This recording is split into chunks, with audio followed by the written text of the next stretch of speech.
एक साधु वर्षा के जल में प्रेम और मस्ती से भरा चला जा रहा था कि इस साधु की नजर एक मिठाई की दुकान पर पड़ी, जहां एक कढ़ाई में गर्म दूध उबाला जा रहा था।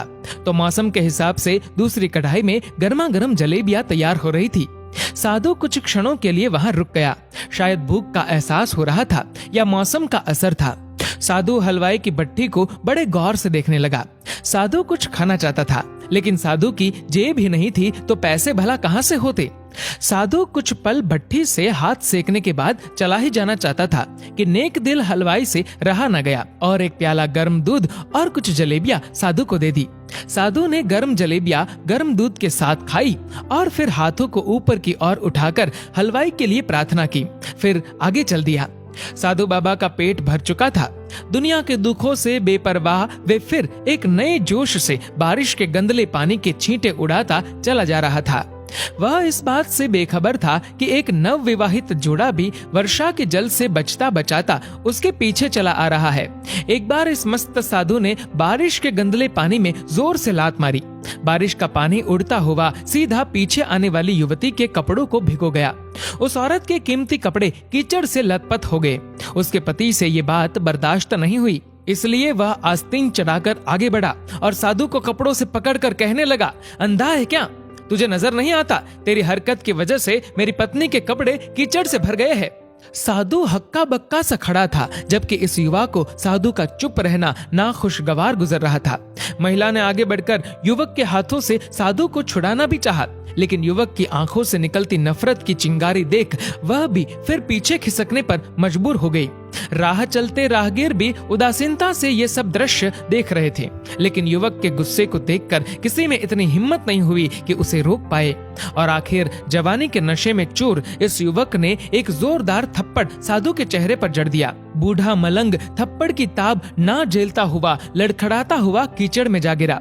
युवक ने जब साधु को नीचे गिरता देखा तो मुस्कुराते हुए वहां से चल दिया। बूढ़े साधु ने आकाश की ओर देखा और उसके होठों से निकला, वाह मेरे भगवान, कभी गर्म दूध जलेबियां और कभी गर्म गर्म थप्पड़, लेकिन जो तू चाहे मुझे भी वही पसंद है।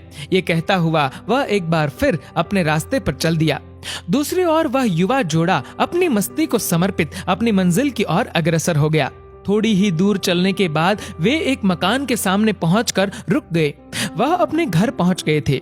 वे युवक अपनी जेब से चाबी निकालकर अपनी पत्नी से हंसी मजाक करते हुए ऊपर घर की सीढ़ियां चढ़ रहा था। बारिश के कारण सीढ़ियों पर फिसलन हो गई थी। अचानक युवक का पैर फिसल गया और वह सीढ़ियों से नीचे गिरने लगा। महिला बहुत जोर से शोर मचाकर लोगों का ध्यान अपने पति की ओर आकर्षित करने लगी, जिसकी वजह से काफी लोग तुरंत सहायता के लिए युवक की ओर लपके, लेकिन देर हो चुकी थी। युवक का सर फट गया था और कुछ ही देर में ज्यादा खून बह जाने के कारण इस नौजवान युवक की मौत हो गई। कुछ लोगों ने दूर से आते साधु बाबा को देखा तो आपस में कानाफूसी होने लगी कि निश्चित रूप से इस साधु बाबा ने थप्पड़ खाकर युवक को श्राप दिया है, अन्यथा ऐसे नौजवान युवक का केवल सीढ़ियों से गिरकर मर जाना बड़े अचंभे की बात लगती है। कुछ मनचले युवकों ने ये बात सुनकर साधु बाबा को घेर लिया। एक युवक कहने लगा कि आप कैसे भगवान के भक्त हैं, जो केवल एक थप्पड़ के कारण युवा को श्राप दे बैठे। भगवान के भक्त में रोष व गुस्सा हरगिज नहीं होता। आप तो जरा सी असुविधा पर भी धैर्य न रख सके। साधु बाबा कहने लगा, भगवान की कसम, मैंने इस युवा को श्राप नहीं दिया। अगर आपने श्राप नहीं दिया तो ऐसा नौजवान युवा सीढ़ियों से गिरकर कैसे मर गया? तब साधु बाबा ने उन सब से एक अनोखा सवाल किया कि क्या आप में से कोई इस घटना का चश्मदीद गवाह है? एक युवक ने आगे बढ़कर कहा, हाँ, मैं इस सब घटना का चश्मदीद गवाह हूँ। साधु ने अगला सवाल किया, मेरे कदमों से जो कीचड़ उछला था, क्या उसने युवा के कपड़ों को दागी किया था? युवक बोला, नहीं, लेकिन महिला के कपड़े जरूर खराब हुए थे। साधु ने युवक की बाहों को थामते हुए पूछा, फिर युवक ने मुझे क्यों मारा? युवक कहने लगा, क्योंकि वह युवा इस महिला का पति था और यह बर्दाश्त नहीं कर सका कि कोई उसकी पत्नी के कपड़ों को गंदा करे, इसलिए उस युवक ने आपको मारा।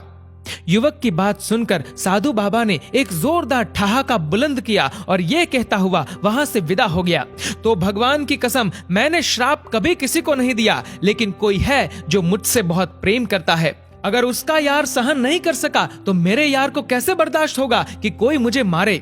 और मेरा यार इतना शक्तिशाली है कि दुनिया का बड़े से बड़ा राजा भी उसकी लाठी से डरता है। उस भगवान की लाठी दिखती नहीं और आवाज भी नहीं करती, लेकिन पड़ती है तो बहुत दर्द देती है। हमारे कर्म ही हमें उसकी लाठी से बचाते हैं, बस कर्म अच्छे होने चाहिए। हमारी संपत्ति के उत्तराधिकारी